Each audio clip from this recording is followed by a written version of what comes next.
पूजा मूलं गुरुपदं मंत्रमूलं गुरुर्वाक्यं मोक्षमूलं गुरुकृपा। परम पूज्य सम्मानित सत्संगत प्रेम से बोलना धन्यवाद। सब मिल के बोले सद्गुरु माता सुदीक्षा सबिंदर हरदेव जी महाराज की। बहुत देर से श्रद्धांजलि पेड़ा दिवस के कार्यक्रम में आप सभी आमंत्रित हैं, आप सभी शामिल हैं और गुरु के चरणों में एक एक वचनों का सहारा लेते हुए आपने एक संदेश दिया इस माँ के प्रति कि माँ ने गुरु के चरणों से समर्पित होते हुए शरीर को इन्होंने छोड़ा। ये माँ के लिए हम सब मिलजुल करके अरदास और प्रार्थना करें, इनसे कुछ प्रेरणा हम लें, कुछ सीखें। तो सब मिलजुल करके सबसे पहले दोनों अंजलि को आप ऐसे खोल लें, क्योंकि श्रद्धा के साथ हम अंजलि से समर्पित करेंगे। तो ही निरंकार मैं तेरी शरण हां, मैनू बख्श लो। तू ही निरंकार मैं तेरी शरण हां, मैनू बख्श लो। प्यार से कहना धन्य। माता जी बॉडी लेस हो गई है,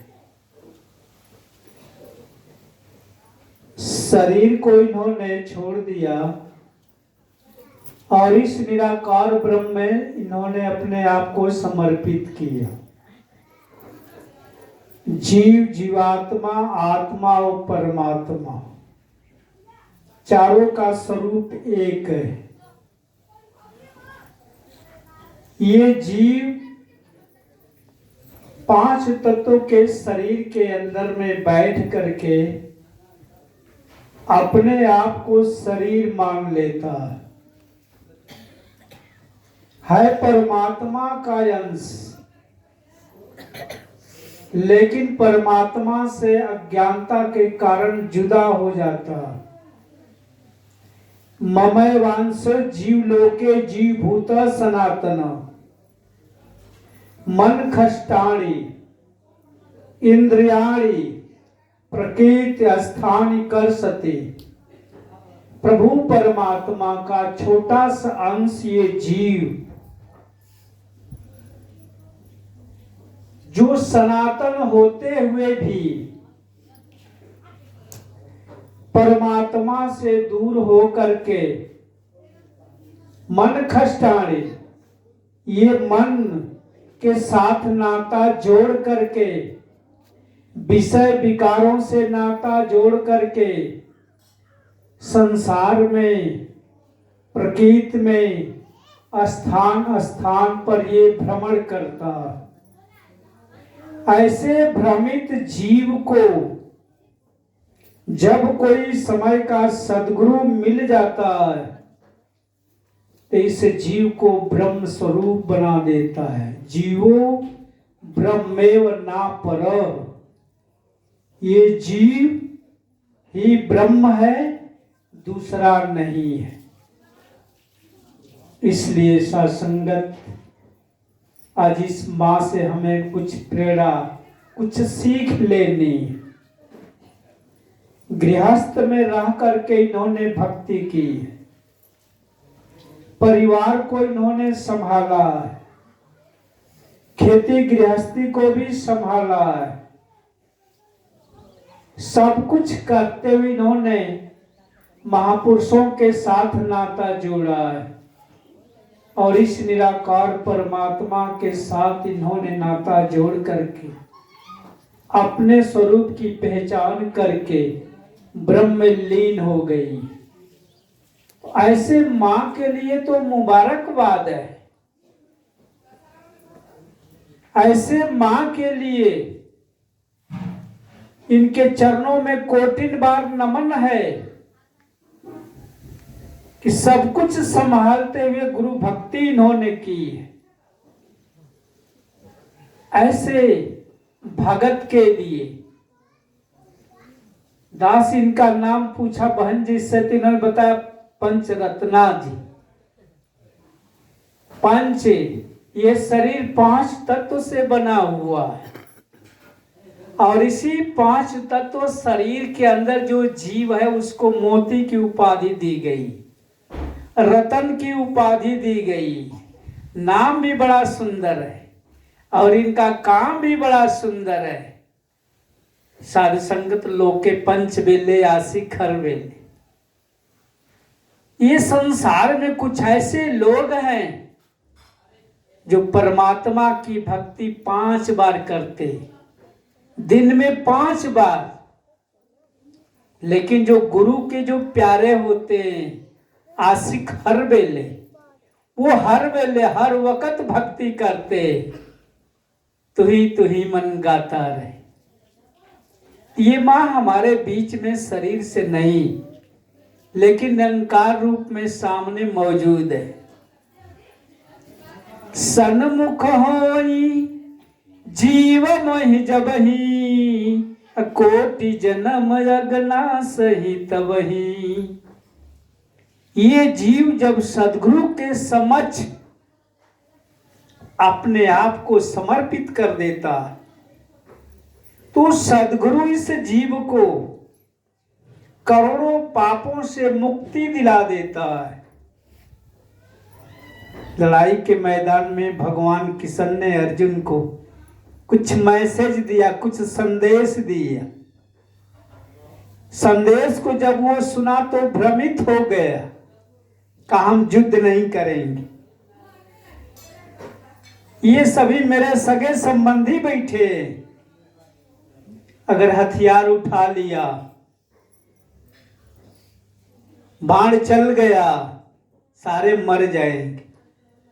भगवान ने कहा ये सब पहले से मरे हुए, पहले से मरे हुए,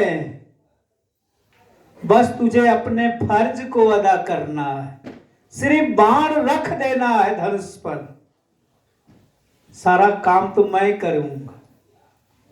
नहीं रखता है, लेकिन जब उसको ज्ञान मिला, जब समझ हुआ, तो उसे ये बात समझ में आई कि मुझे अपने फर्ज को अदा करना है। माँ ने अपने फर्ज को अदा किया है। दुनिया के सारे रिश्ते इन्होंने निभाया होगा, कोई रिश्ता इन्होंने बाकी नहीं छोड़ा होगा, लेकिन जितने रिश्ते इन्होंने निभाया है वो सारे रिश्ते झूठे थे। लो अपना जहां दुनिया वालों, इस दुनिया को छोड़ चले। जो रिश्ते नाते जोड़े थे वो रिश्ते नाते तोड़ चले। सब रिश्ते जिन्होंने तोड़ दिया, पति का रिश्ता तोड़ा, बहन भाई का रिश्ता तोड़ा, माँ और बेटे का रिश्ता तोड़ा, सास और बहू के रिश्तों को इन्होंने तोड़ा। सब रिश्ते टूट गए। रिश्ता किससे जुटा? इस निराकार परमात्मा से। प्रभु हमारा अंग संग रहता, अटूट इसी से नाता है। छोड़ दे चाहे सगे संबंधी, दाता ना ठुकराता है। प्यार से कहना धन्य। दुनिया के सारे रिश्ते टूट जाएंगे, लेकिन इस निराकार परमात्मा से अटूट रिश्ता है। कभी ये रिश्ता टूटने वाला नहीं। ऐसा रिश्ता मुझे बनाना है। और देख लो, संसार ने फरमाया है, माता पिता बहन व भाई न कोई जिसका नाती है, और निरंकार ही उस प्राणी का केवल संगी साथी। स्पष्ट रूप से सदगुरु ने समझा दिया, ये सारे रिश्ते झूठे। माता पिता बहन और भाई छोड़ जाएंगे सब मझधार, पाएगा तू प्रेत की जोनी। मन में कुछ तो सोच विचार, सोचो विचार करो, अगर भक्ति नहीं करोगे तो प्रेत की जोनी में जाओगे, संसार में भटकोगे। जब शरीर छूट जाती, दूर घाट के रिश्ते निभाते, घाट के दिन दोस्त मित्र रिश्तेदार सगे संबंधी को खिला लेते, 12 बजे चूल्हा फेंक देते, और वहां से आने के बाद राखी चालते, राखी चाल करके दौरी से ढांप देते। सुबह में देखते हैं जन्म हो गया, कुछ चिन्ह मिल गया, जन्म हो गया। ऐसा लोग सोचते। आज जिस दिन पितृ विसर्जन होगा उस दिन 12 फुलौड़ी खिलाएंगे। इधर जन्म हो गया, उधर पितरों को 12 फुलौड़ी खिलाएंगे। कैसा? बंदे कर ले आप निबेरा। महापुरुषों ने बिल्कुल सही बात समझाया है। बंदे कर ले आप निबेरा, आप जियत लख। मरने की बात नहीं कही गई है, जियत लख। कहाँ घर तेरा? ढूंढोगे, मरने के बाद खोजोगे कहाँ हमारा घर है। घर का पता नहीं है। अगर कोई महात्मा शरीर छोड़ दिया, अगर परिवार के लोग रो रहे हैं, बिलख रहे हैं, काफी भीड़ है, कुछ ऐसे लोग भी अगल बगल के आएंगे, पूछे क्या बात हो गई, कैसी भीड़ है? फला आदमी चल बसा। लोग कहेंगे फला आदमी चल बसा, फला माँ चल बसी, चली और बस गई। यहां से चली और बसी कहां? कहां बस गई पता नहीं, नाम सुना है, चल बसी। तो इस शरीर के अंदर जो जीवात्मा एक दिन इसको छोड़ेगी और यहां से चलेगी। अब कहां जाएगी उसे कुछ पता नहीं है। पता किसको है? पता इन साधु महात्माओं को पता, जानते हैं दुनिया एक सफर है बंदे, तेरा कहां ठिकाना है? कहे हरदेव कहां से आया, कहां पे तुझको जाना है, कहां जाओगे? एक जन्म का ये सफर नहीं है कि यहां से चले और वहां बस गए। चलते रहे, चलते रहे, इसलिए तुझे सफरी कहा गया। कहीं विश्राम नहीं मिला, चलते रहे। तो सदगुरु ने कहा कि अगर चलते रहोगे 84 लाख जोनि में, तो कब विश्राम लोगे? भटक भटक मर जाए मानव, परना आराम करे। अपनी पद को खोकर मूर्ख संग को भी बदनाम करे। प्यार से कहना, दो बहनें अगर आपस में झगड़ा करती हैं, लड़ती, तो एक बहन बावां हाथ फेंकती है तोर पथ खो, तो दूसरी बहन कम नहीं है, वो दाहिना हाथ फेंक कर कह दे तुर पथ खो। दोनों एक दूसरे का पथ खो रही है, दोनों की मर्यादा जा रही है। अरे गुरु बिना गत नहीं, साह बिना पथ नहीं। गति देने वाला सदगुरु है। तू पता नहीं है वे, तू भटक रहा है, बार बार शरीर धारण कर रहा है। ये सिलसिला तुम्हारा जारी है। Chain of birth and rebirth, एक चेन है, कड़ी है, सिलसिला ये जारी चल रहा है। Chain of birth and rebirth, go on and go because of ignorance. एक अज्ञानता के कारण बार बार जन्म हो रहा है, बार बार मरण हो रहा है। अगर जीवन में सदगुरु मिल जाए, जीवन में सदगुरु मिल जा, आना जाना खत्म हुआ। ते मुए जिन राम न जाना। अरे मरते वही हैं जो इस निराकार परमात्मा को नहीं जानते, और जो इसको जान लेते हैं अमर हो जाते हैं। कबीर साहब जी एक बार जब वृद्ध हो गए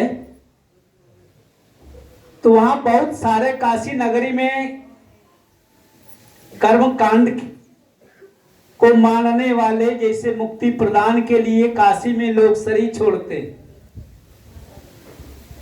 कि काशी में मरने के बाद मुक्ति मिलती है। ऐसे अंधविश्वास को दूर करने के लिए कबीर साहब ने तैयारी कर लिया। कहाँ के लिए तैयारी किया? मगहर स्थान के लिए तैयारी किया। अब चारों तरफ काशी नगरी में पूरा शोर मच गया। कबीर साहब जा रहे हैं, मगहर जा रहे हैं। लोगों ने पूछा क्यों जा रहे हैं? किसी को पता नहीं क्यों जा रहे हैं। मैथिल देश के, मिथिला से ब्राह्मण व्यास लोग आ गए। कहे हुजूर, अरे काशी नगरी को छोड़ करके आप मगहर में जा रहे हैं। जानते हो वहां अगर आप शरीर छोड़ोगे तो गदहा का जन्म मिलेगा। तो कबीर साहब ने, हमारा ध्यान बन गया है, कह रहे हैं हमारा ध्यान बन गया है, हम मगहर में ही शरीर छोड़ेंगे। जितने व्यास थे, जितने धर्मी लोग थे, कहने रे साहब काशी में ही मुक्ति मिलती है, मगहर में मुक्ति नहीं मिलती। साहब ने कहा, मनो कठोर मरे बनारस, नरक न बाचिया जाई, हरिक दास मरे हडब्बे सगली सैन तराई। कहा जो हरि के भगत होते, राक्षसों की जो धरती मानी जाती, हिडिब्बा एक राक्षसी थे। अगर राक्षसों की जहां धरती है वहां पर ब्रह्मज्ञानी महात्मा शरीर छोड़ेगा, सगली सैन तराई, पूरे परिवार के साथ तर जाएगा। और जिस इंसान के मन में कठोरता है, जिस मन के अंदर अज्ञानता है, भ्रम है, काशी नगरी में भी अगर शरीर छोड़ेगा तो उसे मुक्ति नहीं मिलेगी। मन मथुरा दिल द्वारिका, काया काशी जान, ये शरीर का नाम काशी है। यह स्थान काशी नगरी बनारस को लोग समझते हैं, शरीर का नाम काशी है, इसमें काशी राम बैठा हुआ है। तो समय का सदगुरु ये पहचान कराता है, इस काशी में राम बैठा हुआ है। बैठा है पर्दा करके, बैठा है पर्दा करके। तो किसने पर्दा किया है? ये पर्दा में नहीं है, छुपते नहीं हो। कहाँ छुपा हुआ? छुपते नहीं हो, सामने आते नहीं हो, जलवा दिखा के जलवा दिखाते नहीं है। हैरान हूं इस दिल में समाये हो कैसे, जबकि दो जहां में समाते नहीं हो। तू प्यार से कहना धन्य। कहाँ छुपा है? पर्दा को बेपर्दा कर दूं। जो पर्दा, अज्ञानता का पर्दा, इस अज्ञानता के पर्दे को सदगुरु हटा देता है, बेपर्दा कर देता है। पर्दा को बेपर्दा कर दूं तो अकबर मेरा नाम नहीं, अकबर बादशाह, सदगुरु बादशाह होता है। अज्ञानता रूपी पर्दे को हटा देता है। तो जितने व्यास थे सब कहने लगे कि अरे हुजूर ऐसा काम आप मत करो, गदहा का जन्म मिलेगा। तो मगहर में बहुत विशाल जंगल है और वहां पर जंगलों में ज्यादा गदहा पाए जाते हैं। तो ऐसा भ्रम था उन लोगों को। तो साहब ने कहा जो मैथिल का साचा व्यास, तो हरे मरण मगहर के पास। कबीर ने कहा हम नहीं मरेंगे मगहर में, मगहर में तुम्हारी मौत होगी। जितने कर्मकांडी हैं, पोगापंथी ब्राह्मण हैं, व्यास हैं, इनकी मौत मगहर में होगी। तो व्यास ने कहा कि हुजूर मगहर का क्या मतलब होता है? हमारी मौत कैसे मगहर में होगी? हम मगहर स्थान में जाएंगे नहीं, तो इसलिए मेरी मौत मगहर में होगी नहीं। तो साहब ने कहा मगहर मरे मरे नहीं पावे, अंत मरे तो राम लजावे। प्यार से कहना मगहर मरे मरे नहीं पावे। मग माने रास्ता, हर माने ज्ञान। गुरु के ज्ञान पर जो चलता है, गुरु के मार्ग पर जो इंसान चलता है, मरे नहीं पावे, कभी मर नहीं सकता है। ऐसे भाव को सदगुरु समझा रहे हैं। अंत मरे तो राम लजा। ये हमारा राम, ये निराकार परमात्मा, ये फॉर्मलेस गॉड, ये कभी मरने वाला नहीं है। राम मरे तो मैं मरूं। अगर ये राम मरेगा तो मैं मरूंगा, अगर ये नहीं मरेगा तो मैं कैसे मरूंगा? हम तो इसके बच्चे हैं। हमारा बाप अविनाशी है तो बेटा भी अविनाशी है। राम मरे तो मैं मरूं, और नहीं तो मरे बलाय। अविनाशी का बाल का मरे न मारा जाए। हम अविनाशी के बालक हैं। तो कबीर साहब ने कहा कि अंत मरे तो राम ल जाए। तूने अगर भक्ति नहीं किया, परमात्मा से नाता नहीं जोड़ा, और जिस मकसद के लिए संसार में आया था, अगर तूने शरीर छोड़ दिया, वादा के खिलाफ ही तूने काम किया, तुझे शर्म नहीं आ रही है, तो राम क्यों ल जाएंगे? अरे तुझे भी शर्म आनी चाहिए। तो इसलिए साध संगत, जब भी धरती पर गुरु पीर पैगंबर आते हैं तो इस जीव का कल्याण करते हैं। अर्जुन हाथ जोड़ करके विनती किया, मैंने धनुष बाण चलाया, सारे लोग मर गए, पाप लग गया। भगवान कृष्ण ने कहा कि तुझे पापों से पल भर में मैं मुक्ति दिला देता हूं। अपि चेदसि सर्वेभ्य पापेभ्य पाप कृतम सर्व ज्ञान प्रणयव विजनम संत ऋष्यसि। अर्जुन, पूरी दुनिया में समस्त पापियों से भी अधिक अगर तूने पाप किया है तो ब्रह्म ज्ञान रूपी नौका में बैठा दूंगा।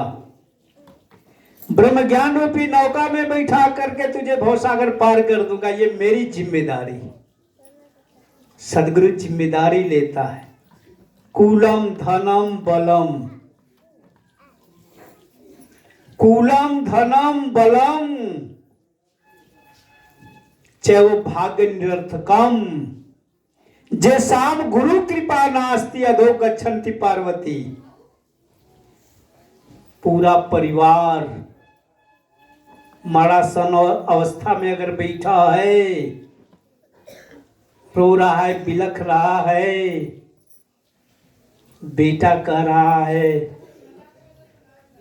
अपनी बहन से, कह दो मम्मी चुप हो जा, आंसू मत बहावे, क्योंकि मरते वक्त में 1000 बिच्छू के डंक जैसे पीड़ा होती है। आंसू बह रहा है, लड़का कह रहा है मां मत रो। मां बोल नहीं पा रही है, पीड़ा हो रहा है बेटे को। बेटा को पीड़ा हो रही मगर बेटा नहीं बचा पा रहा है, पति नहीं बचा रहा है। मां के दर्द को कोई हरने वाला नहीं है। लेकिन उस वक्त में कौन इस पीड़ा को दूर करेगा? गुरु एको तारक। दौलत काम नहीं आएगी, शास्त्र काम नहीं आएगा, विद्या काम नहीं आएगा, भाई काम नहीं आएंगे, टोला पड़ोसा काम नहीं आएंगे। अंत में गुरु एको तारक। गुरु ही एक ऐसा है इस जीव का कल्याण करता है। अब समय भी गवाही नहीं दे रहा है। दास बस इस मां के लिए विनती करता है, अरदास करता है, ऐ खुदा तू मुझे तौफीक दे दे और जिस मकान में रहता हूं उसे तू घर कर दे। ये शरीर इस जीवात्मा का घर था। वो मान बैठी थी, वास्तविक घर का पता नहीं था, लेकिन सदगुरु ने वास्तविक पता बताया, तेरा घर क्या है।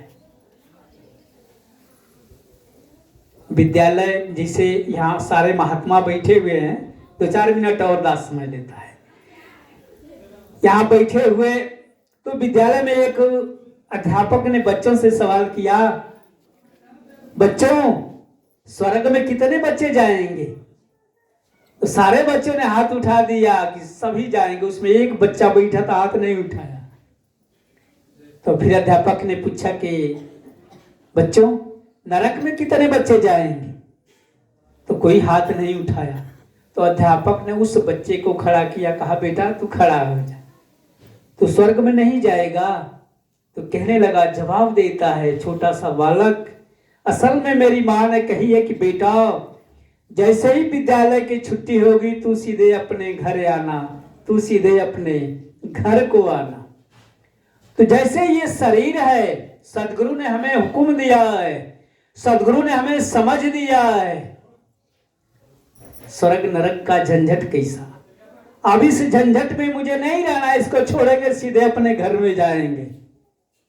यह तो घर अल्लाह का है, खाला केरी नाही, शीश उतारे भूई धरे तब बैठे घर में। अभिमान रूपी सिर को रख करके, इज्जत रूपी सिर लेकर के गुरु के चरणों में समर्पित होना है। तो सदगुरु माता जी कृपा करो, दीन दयाल आप तो बख्शनहार। इस माँ के लिए विनती है, अरदास है, प्रार्थना है, ऐ खुदा मेरी रूह को उम्र कैद मत देना। आखिरी विनती है सदगुरु से, क्या है खुदा मेरी रूह को उम्र कैद मत देना, बड़ी मुश्किल से काटी है सजा हमने। 84 लाख जोन में हमने बहुत शरीर धारण किया है, बहुत सजा काटा है हमने, लेकिन बस यही विनती है, यही अरदास है कि अब मुझे अब वो सजा मत देना, अब शरीर मत देना, आप अपने चरणों से जोड़ करके रखना। यही अरदास और प्रार्थना है। और इस पूरे परिवार के लिए भी दास विनती अरदास प्रार्थना करता है, कहीं ऐसा महसूस ना हो कि कोई स्थान खाली हो गया हो, क्योंकि ये तो दुनिया की रीत है, आना है और जाना। तो यही अरदास और प्रार्थना है, दातार पूरे परिवार को शक्ति दो, सामर्थ्य दो, ये पूरा परिवार सदगुरु के चरणों से लग करके अपने जीवन को खुशहाल बना सके। और दास को भी आप शक्ति दो, सामर्थ्य दो कि दास भी आपके चरणों से जुड़ा रहे। दास तो गाजीपुर से 25 किलोमीटर दूरी पर बरही ब्रांच है, संडे को संगत होती है, और उस ब्रांच से दास का घर 3 किलोमीटर और पूर्व है। तो जैसे आपका ध्यान बना, दास आपका दर्शन करने के लिए आपके चरणों में आ गया। बोलने में कहीं से त्रुटि होगी तो दास को जरूर आप क्षमा करेंगे। साधु संगत प्रेम से बोलना। धन्यवाद।